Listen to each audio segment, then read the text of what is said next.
Welcome to As I Live and Grieve, a podcast that tells the truth about how hard this is. We're glad you joined us today.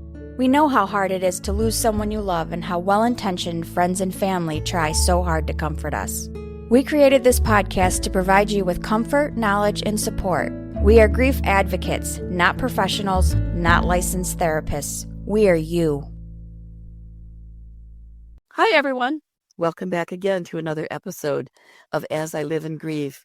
As I speak a little more, you will realize that I am getting over a cold. Went through the entire family. I was really encouraged and optimistic that it was going to bypass me, but lo and behold, it got me. So I'm in the end phase of that. I feel fine. Just the voice gets a little gravelly. And I know there are those that could comment and say that there's probably a very special job out there for me with a gravelly lower voice, but we'll bypass that conversation. So welcome, everyone. And as always, we have a great guest. You are going to love Carolyn.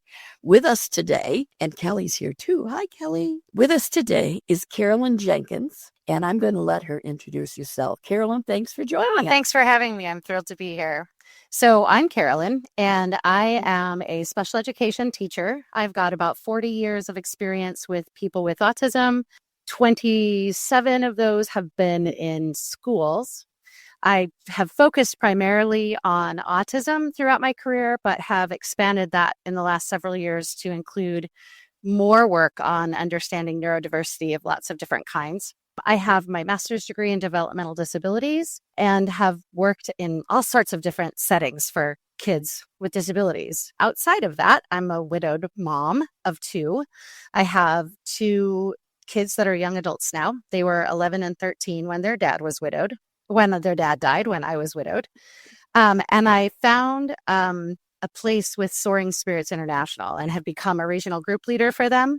And also the regional group leader coordinator West for the organization. There is an East counterpart as well. Recently, I have become a Camp Widow presenter as well. And that's been one of the goals that I set for myself back in 2018. So that was really exciting to get to do.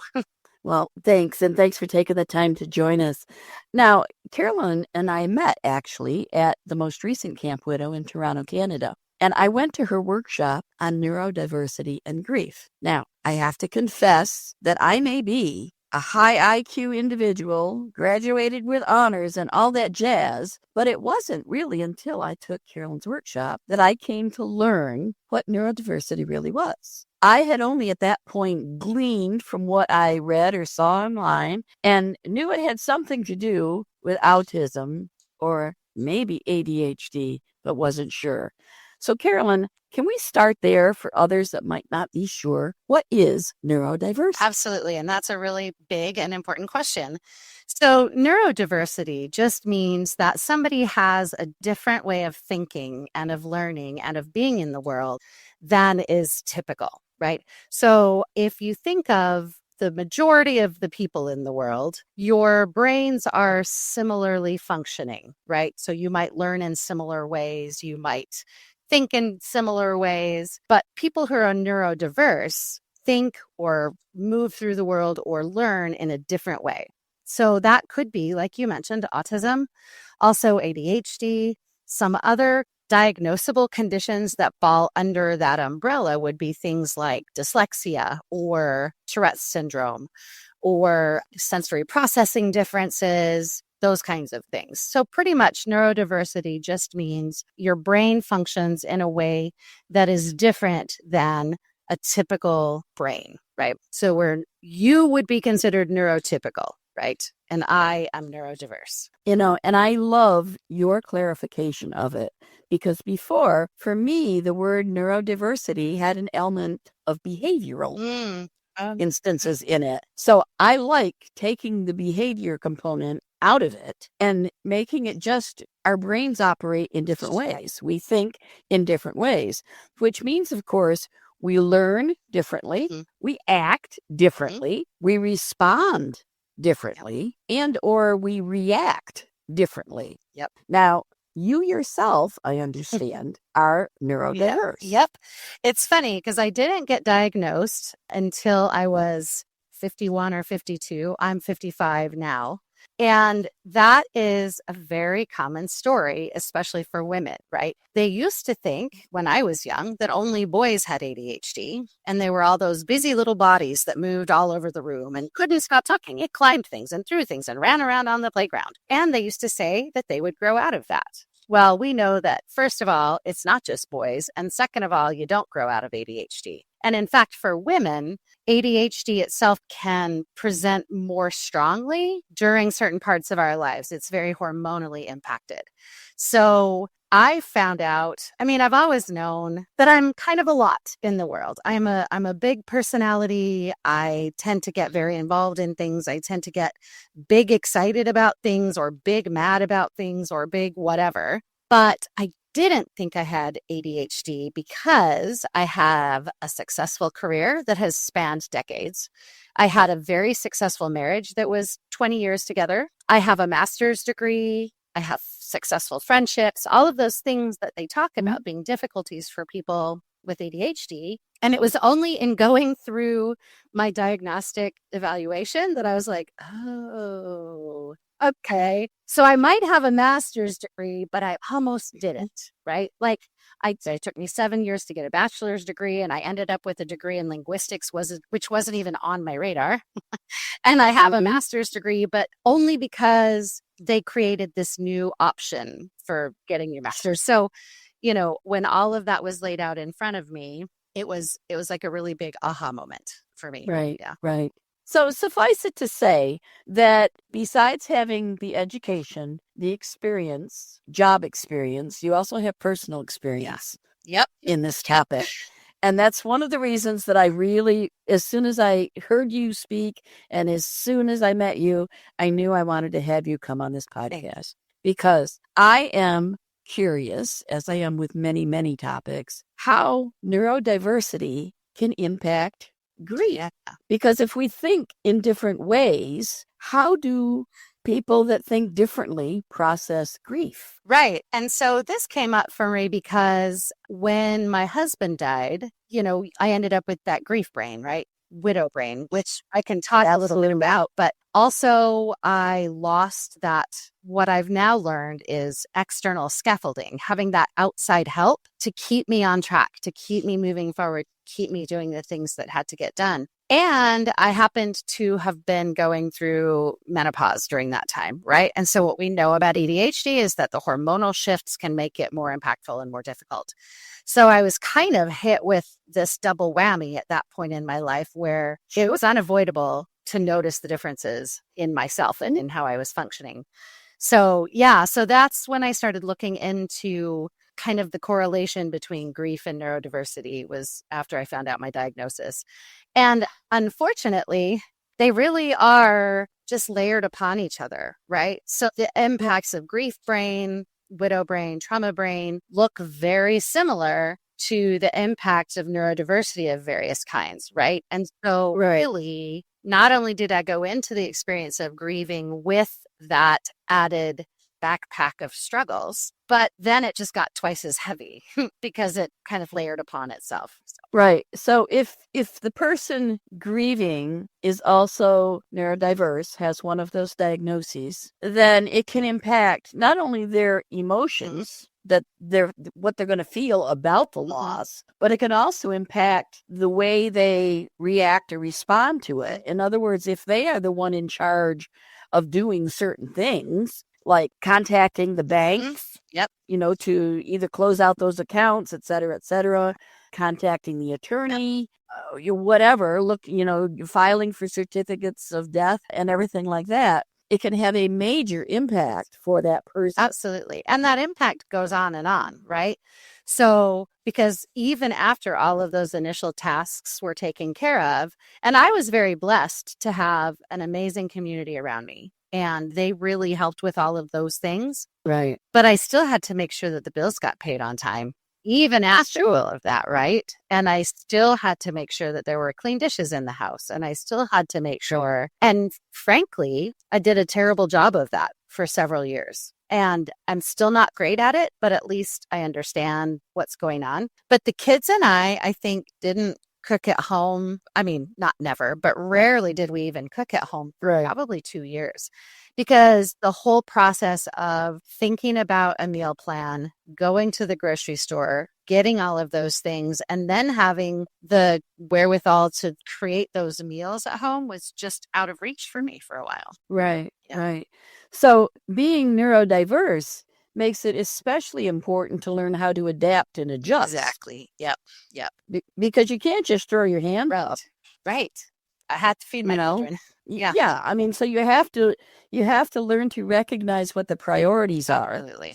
And then if you know what your diagnosis is, maybe you can think through it a little better. But if you don't know what's going on, you're just going to blame grief. Right. And yourself. That's what I found. Right. And so it says grief brain. We know about that. And so when I couldn't remember to pay the bills, I put some of them on auto pay and just thought, whatever, I can do that right now. And that will help. But I expected it to get better over time. And it kind of did, but really it didn't, because all of my external supports were just gone. So, and I didn't recognize that at the time. So yeah, it's really important to know what's going on. And whether you have a name for it or a diagnosis for it or not, I think that there's like I said, again, especially with women, but even older men, right? We thought that it went away. And so we know that it doesn't. And so there are a lot of people who are undiagnosed, but pretty sure, right?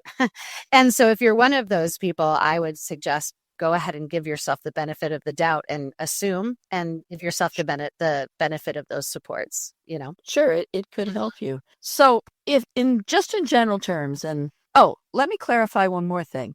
These diagnoses are physical diagnoses, not mental health diagnoses. They're based on the Diagnostic and Statistical Manual, actually. So I would imagine that the DSM, I think we're on the 5th iteration of that now. So they're based on the DSM. So I don't actually know that answer. I believe that they would be mental health. I think they're mental health. That's easy, right? However, I do know that like getting a diagnosis of dyslexia, for example, typically families might need to see like a developmental pediatrician. So I don't really know that answer, to be honest. Well, that may be a second podcast or a fourth, because we have a lot of topics. And the reason I ask is because it can impact who you might seek out for professional help. Yes. And that's, however, yes. However, having posed that question now and having it hang out there, I do know if it was a physical diagnosis, it would be in the ICD-10. Okay. Yeah. Okay. Which is what medical coders use for insurance claims. I'd still be willing to bet that there is a diagnosis in the ICD-10 for ADHD. In fact, I know there is from the notes I type, and I see Kelly's nodding her head as well. She also does medical transcription. I know there are ICD-10 codes for anxiety, depression, bipolar, and those are mental health disorders. So let's clarify that another time. But I pose it only to interject that these diagnoses can be confusing for everyone. Yeah. And if someone is not diagnosed, all they're going to know is that their world is chaos for whatever reason, and that they're having trouble coping and adjusting and getting things done. If they don't have the support network that you did, what might occur, and or if someone knows someone that's really struggling like that, how can that person help? Yeah. So I think that maybe those are two questions, because I think, first of all, I would say that anybody who has questions about what's going on for themselves, or why they still can't go grocery shopping, or if it's normal to still be getting takeout, then go to your doctor and ask them about that. Right? Because that's why we have hopefully, and I recognize that that's even a privilege for some people, right? So if you have the opportunity to get to a doctor, that's a great place to start. That's where I started with my ADHD question. Okay, well, I guess we started online with an online quiz of my daughter. That was one of the most hilarious evenings that I can remember. But then I went to my doctor, and then he sent me to PhD psychologist who did my evaluation. Well, kudos to your doctor. Yeah. Because I know some doctors that avoid the topic of diagnoses like ADHD. Right. And I think because a lot of, especially general practice doctors, there's no way that they can be experts in everything. Right. No. And so I think sometimes people are afraid of overstepping, stepping out of their lane, making a judgment call, and either they just avoid it or they just say no because you're not bouncing off the walls. Like I remember my doctor was surprised when I asked, and he's like, they've known me for 30 years and it never came up in our conversation. And part of that was because I had at the time my mom of young kids armor on. Right. So I went in fully prepared with my questions and I wrote things down and I remember stuff and we followed up and we were always at our appointments on time because that was my scaffolding at the time. Also, I didn't know some of the things that I was doing aren't normal, right? Like not, that's a terrible word. Normal is really just a setting on the dryer, but thank you. So like who knew that not everybody has a fork that they prefer for certain things and a different fork for different textures, right? I didn't know, not already had that. Or that, like when I was little, I remember being 3, 4, and we would go to church and my parents would put my little patent leather shoes on and I would throw myself to the ground and tantrum because I could feel the seam of the sock on my toe, right? I could. Like, is not everybody bothered by that? I don't know how you move through the world without that making you crazy. So it never occurred to me to say anything like that because I'm like, well, of course people hate that feeling, right? Or, I was always the kid with excessive talking or, all the things on the report cards, but girls didn't get ADHD. So it just was never even a conversation. So you don't even know to say stuff to your doctor, right? Until you know. Yeah, exactly. And so I would say that going to your doctor is a really good idea. Or if you've got a therapist or can find a therapist, that's another excellent space for at least examining that option or that possibility. Some therapists would be able to diagnose, some would not, depending on their credentials, right? But as far as being somebody who is watching their friend go through this, the way to help really honestly is minutia. If I can just like pick a word for that, right? Good minutia. I have a friend who would call me when he would go grocery shopping and say, hey, I'm going grocery shopping. Would you like to meet me there? And I'm like, oh God, yes, please. I haven't been grocery shopping in, 2 weeks. Yes, I'll come. Because I wouldn't have gotten myself there without him saying that. So that's such a simple thing to do. He's not even going out of his way, right? He was going to go anyway. But that's that, that external scaffolding or the body doubling that we can talk about if you want. But body doubling is a way that lots of us get stuff done because somebody else is doing it with us or next to us, or we don't feel like we're missing out on something better while we're doing this, right? Because I'm hanging out with a friend and coincidentally getting my shopping done, right? So things like that. Things like, hey, I remember you had to go see, this is a true story. I remember you have to go see your insurance guy. How about we meet at the park across the street and I'll stay with your kids while you go to the appointment. Let's meet there at 1:45. I was like, oh, I have an appointment at 2 today, apparently. Okay, thank you. Right. So those little. What a nice, gentle, not intrusive way to help someone. Yeah. Not by asking that question, what do you need? What can I do for you? Because almost every person in grief is going to say, oh, I'm fine. Thanks. I'm fine. I don't need any help. Or they don't even know what to ask for, right? Right. But the little suggestions, the little stories you just said are such simple ways to help someone without it seeming like you're helping. Exactly. Yep, absolutely. Perfect. Yeah, I was really grateful for those things. Really great. I still am really grateful for those things. Very nice. So now let's hone it down a bit. We've talked about people in general, mostly adults at this point. Let's talk about kids. Okay. If you are the parent of a neurodiverse child, maybe a diagnosis of autism or ADHD, and I know that we can't speak to a lot of specifics because every diagnosis is different, but what might we as parents expect to see in our children who are grieving? And if you want to set a scenario and go that way, that's fine.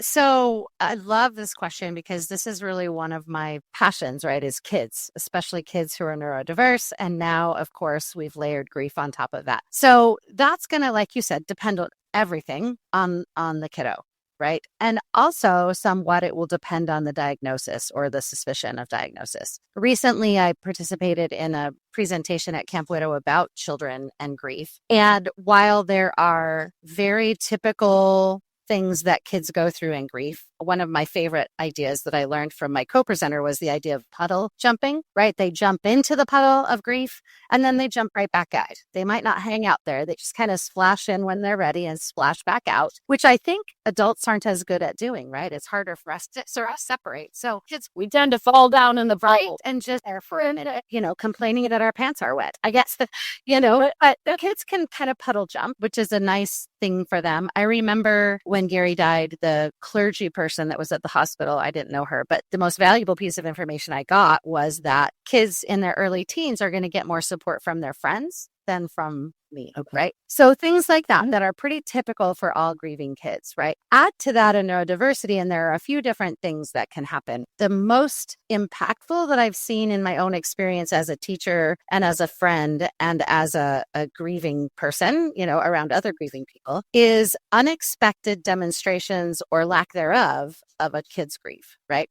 So I had a student years and years ago, long before my husband died, whose dad died. And he and his sister were about the same age as my kids were when their dad died too. But I remember he had been diagnosed with autism, and his mom would call me very concerned on a regular basis, wondering if he was feeling his feelings because it didn't look like he was. Well, this student, sometimes for people who have autism, recognizing, talking about, displaying emotion can either be difficult or can just look very different from a typical manifestation, right? So where some kids might look sad or emote visually, right? Or auditorily, right? People can see their emotions. For some people on the autism spectrum, that doesn't show up that same way. It does not mean that they're not having the feelings or that they don't understand the feelings. While for some kids that might be difficult, a lot of people who have autism know their feelings and know their emotions, but it just looks different on the outside, right?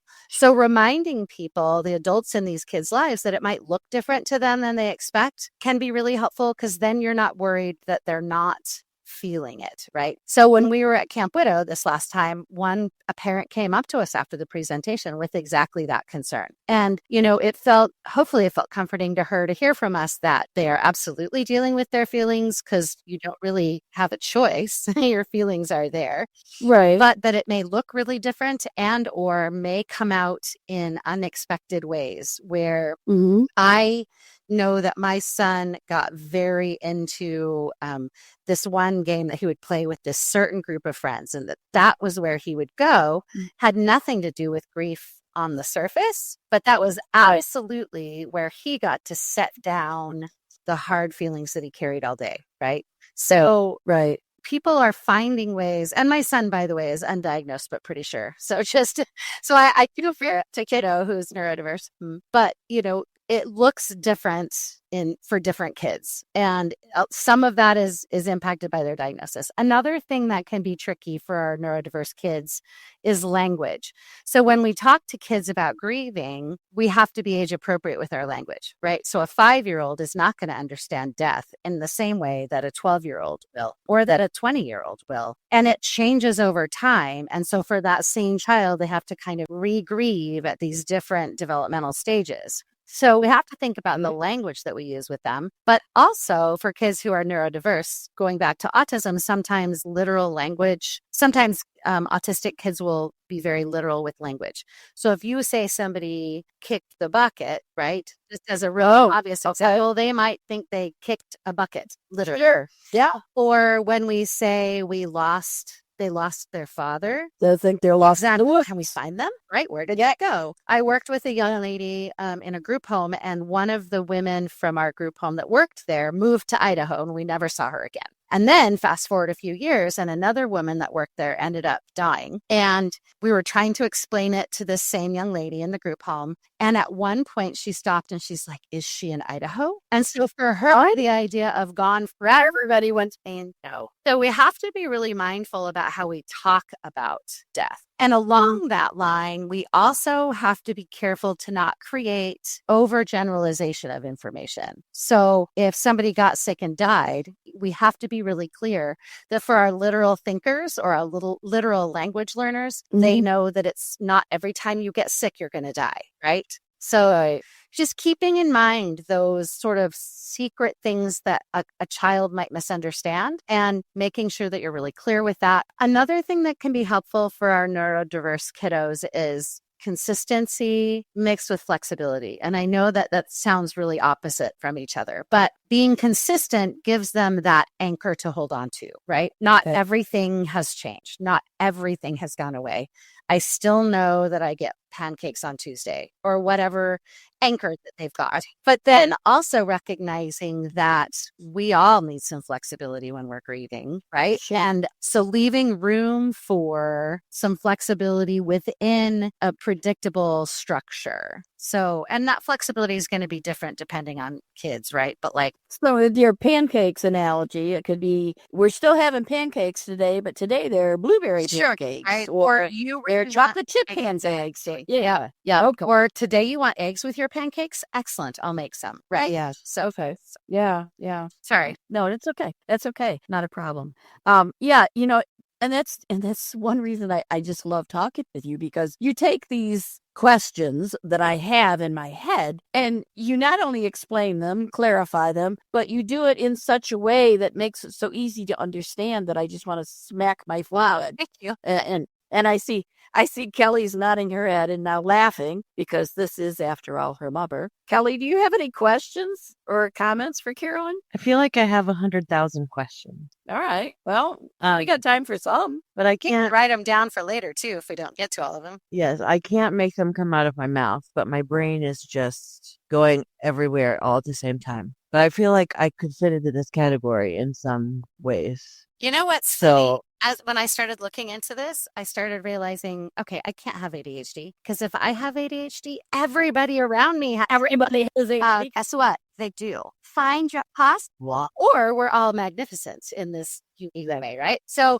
like, I mean, as long as we have a couple neurotypical friends to help us with our bills, but Absolutely. Well, that's what I did on our plate. no, but we find our posse of people that I think part of it is that we then understand them, but also we are understood. Because I think that one of the things that happens for people who are neurodiverse in any way is that you feel othered, whether people intend to do that or not. I remember talking to the doctor during my evaluation and saying, I have a million friends. I've got, like, in high school, I had like 5 friend groups, but I was always just sort of peripherally part of all of them. I wasn't ever like a core member, right? And his response was, "Oh, that's probably good, so nobody got sick of you." I was like, wow, okay. And this doctor has a degree. He's also retired, so that's probably good. Okay. It's funny because I think we do find the people that understand us and that we understand, right? And so you do end up surrounded by people who Absolutely. are, Absolutely. but do you have to have a diagnosis to be neurodiverse? no, the diagnosis it's kind of like saying, do you have to have a diagnosis to have a broken bone? Nope. Or do you have to have a name to be a Right. human? I mean, so like if I have a broken bone and nobody looks at it, it's still broken, whether or not it's diagnosed. Now, having said that, I have learned so much about myself by getting that diagnosis, because where there has been shame, and I might get a little teary, where there has been shame and feelings of inadequacy and not being enough or being too much or being bad at things that everybody else seems to be able to do, that's hard to carry, right? And as soon as somebody says, you are neurodiverse, this is hard for you. And you can feel like, oh, it's not a personality flaw, right? Sorry about the dog. Your dog has something. It's really strongly. He probably has ADHD too. He gets a little hyper focused on, especially if there's a family walking by. Yeah, that's Just be thinking, are you looking at your my baby pig? Oh, stop it. She'd probably send you a few if you'd like some baby pigs. How many? How many you want? Okay, so time is slipping by really fast. And that's one reason I said to Carolyn when we were first talking at Camp Widow, and she agreed and actually seemed enthusiastic to be a guest on our podcast. I said, we've got to do more than one episode. And we have several concepts planned already, but I think we really have to do another one on neurodiversity. But I want to step out for just a second and make a very broad generalization, which I'm going to say, Carolyn, can you comment or confirm this? And that generalization, at least this one, who knows, there could be others. Everybody knows me so well. This one is that in life, every single person has to cope. What I have heard today especially is that people that fall in that umbrella or under that umbrella of neurodiversity, they too have to cope. They just have to learn to cope differently. We all struggle with coping. We just have to learn how our own brains think. And in that generalization, it kind of removes the difference of neurodiversity. I mean, I think that when you think of it that way, it sort of makes it feel like a more level playing field, right? Because we do all need to cope. And I think more than anything in this world right now, if we can all remember that every single person that you meet, right, is fighting some sort of battle that you know nothing about. And if we can all hold that, that would make our world a better place. Now, having said that, I will say that the danger of that is that we don't give enough credit to the difficulties that are faced by some people who are neurodiverse, right? And in doing so, I just saw a meme recently that was super powerful to me. And I don't remember exactly how it goes, but it was like somebody who was diagnosed with autism said something like, as soon as you've shown the neurotypical people that you can suffer in silence, they expect you to forever. Oh, and I thought, it's true, right? So I think that we do, a lot of those of us who are neurodiverse, we do a lot of masking, hiding the difficulties, excusing things away or just not showing that. I didn't let my partner into my house for the first 3 months that we knew each other because, my house is just I'm not a great housekeeper. Oh, so I must be neurodiverse. It's the funnest way, No, but it's and then even if it's not, it's certainly, my house is certainly not as, it's not disgusting, but it's certainly messy. And I have so much shame around that even when it's not all the way messy, I am afraid to let anybody in my space, right? To be judged or to be, because we place value. We look at things like tidiness or on-timeness or all of those neurotypical kind of characteristics, we write those as a value, right? That there is no value judgment to whether or not your dishes are clean, right? There's a Struggle Care is a woman, she has some things on Instagram and she posited that idea and it kind of blew my mind because we get to let go of shame when it's not a value judgment, right? It's just I do other things really well, right? Doing my dishes consistently is not one of them, but it doesn't make me a bad person. Exactly. Well said. So many of the words you've spoken today, they've been so eloquent and so helpful to just me personally. Thank you. And I know that out of all the listeners out there around the world, that this is going to help many, many people. It's going to first clarify for them what neurodiversity is. And then it's also going to help them better understand how they might recognize it in the world around them. Whether they are privy to the fact that there's a diagnosis or not, they might just be more willing to accept the fact that not everyone thinks, copes, adapts, or behaves in the same way. And there may be a very good reason for the way the person you're looking at, maybe across the street from you or at the mall, there may be a very good reason for the way they are responding, reacting, or behaving. Absolutely. So we all need to just be open-minded. I use open-mindedness all the time. It's valuable. It needs the hashtags on.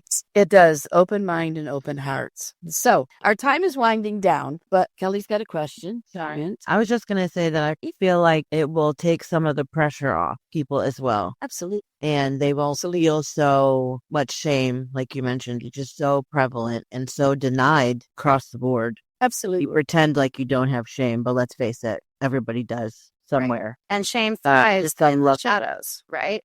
And so as soon as we can pull things out of the shadows, and I think if we tie this back to grief, again, in another way, it's we already feel like outsiders as grievers, right? So I'm the only one of my friends that I knew until I was widowed that was widowed. And I was widowed in my 40s, which is a fairly young age, although it's pretty close to average age, actually. But that is.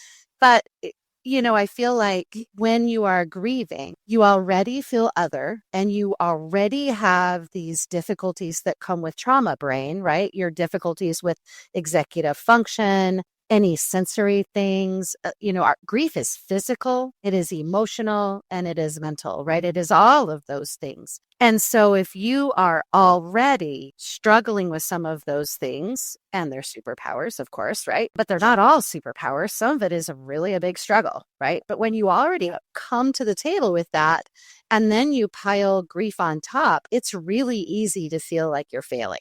Right. Absolutely. And it's terrifying. It's terrifying. Absolutely. I didn't know how I was going to parent my kids by myself. Yeah. And I just thought of the title for your book, What? Shame in the Shadows. Ooh, I'm writing that down. You bet. Okay. I also saw a name called Heaven is in Idaho based on that story. It's different. That could just be an analogy of stories, examples. But yeah, Shame in the Shadows. I like that. That had a ring to it. Thanks, Kelly, for that. So at the end of the podcast, I usually give our guests a chance to speak freely to the listeners without me interrupting with comments, my own stories, or questions.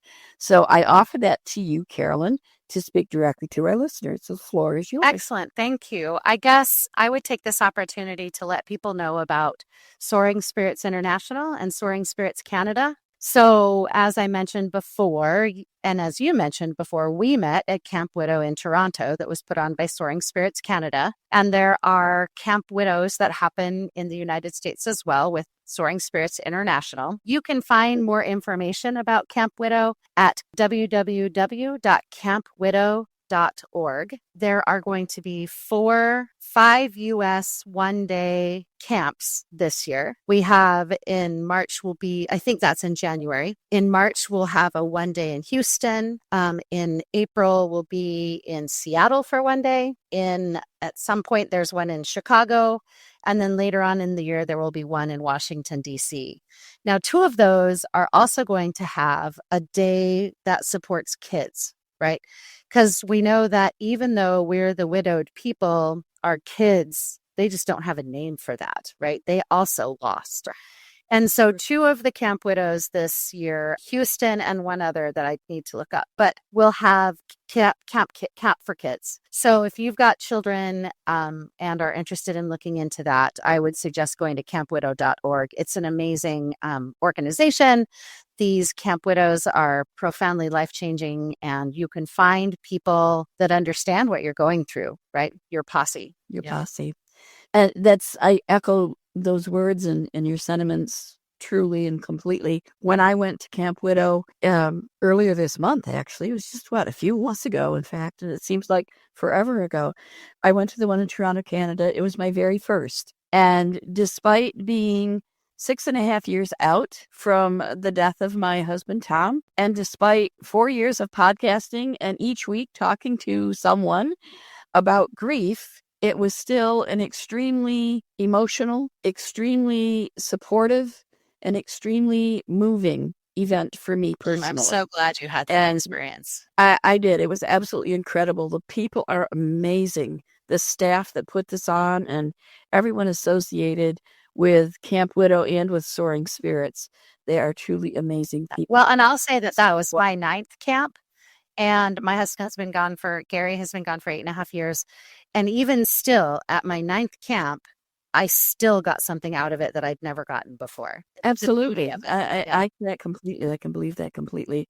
And I think, let's put this out there, Carolyn, and you can pass it on to people in Soaring Spirits, that maybe at the kids' camps, they can have the older kids try to come up with a new word. I love it. For their identity. And now, recently, there was a group of, and I have the name of the gentleman who started it if you want to show it as an example. He hosts a group for people who have lost children, whose children have died. And they have coined the term peregrine for themselves. And they are putting it out there over the airwaves, over the podcasts and everything to try to get it an accepted name for a parent who has lost a child through death. Yeah. No, I think it's important because words are important, right?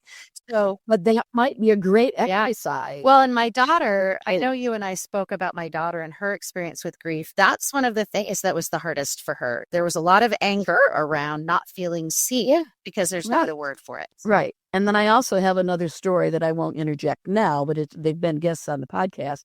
They invented a word. The word is orbisculate. And they had this huge wish list, and one of it was to get the word on national TV. And at one point they did. They got it on a TV show.